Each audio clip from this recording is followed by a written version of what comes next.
D-Lo 404 Boxing. Big shout out to the LDBC. Shout out to Marlo's Corner and Trey X and the whole block fam. Legendary Top Cats doing his thing. Y'all ain't sub to Legendary. Go sub to him as well. And subbing to Marlo's Corner and checking them out on fight night. Y'all know we're going to have a busy weekend of fights coming up Saturday. I mean, it's like 3 or 4 cards going on pretty much simultaneously. Y'all go over there and check those fights out on Marlo's Corner.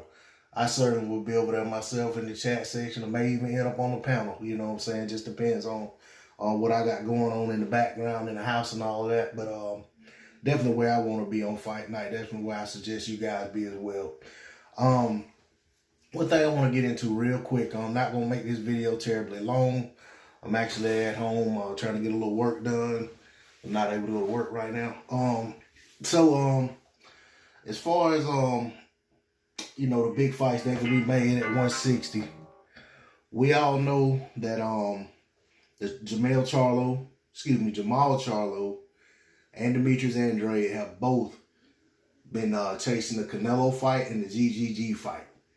Neither of those two guys want any smoke with either of Andrade or Charlo. We also know that Danny Jacobs, who we last saw fight Canelo at 160 for his IBF belt and Canelo's 2 of Canelo's straps at the time. I think Canelo had the WBC and Canelo had the WBA belt. And Canelo won that bout, picking up the IBF belt. So, but since that time, all I've been hearing is that Jacobs is moving up to 168.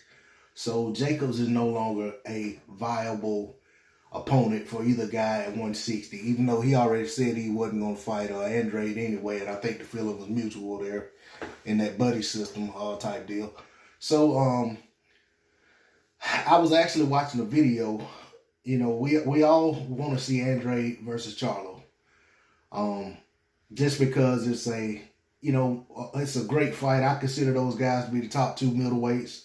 I know a lot of other people feel the same way.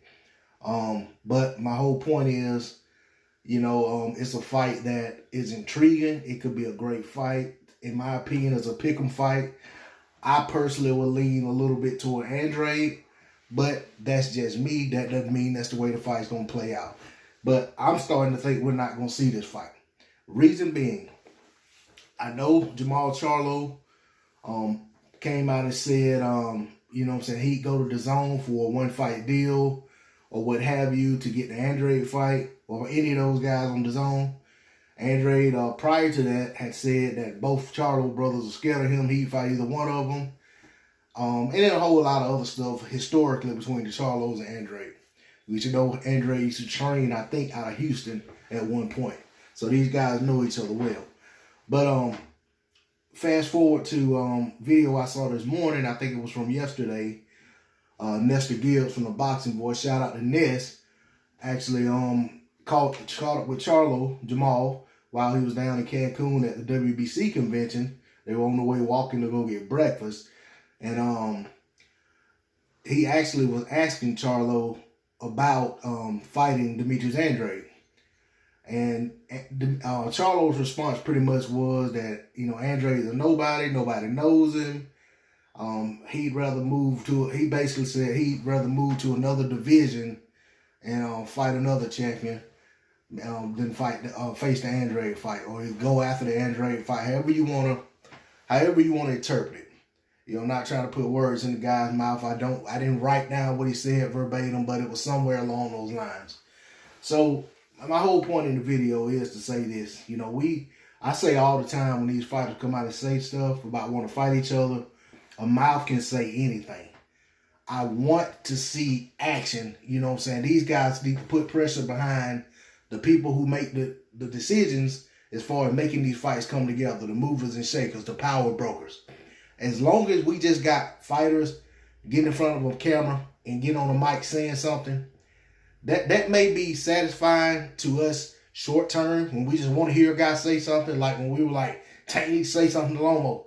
Or now Lomo needs to respond to Haney, and this person needs to do that. Andrade needs to respond to Charlo. All that is just back and forth banter. I mean, I can't count on 10 hands how many fights throughout the years that I remember getting excited about when guys were going back and forth talking about what they were going to do, and the fight never happened.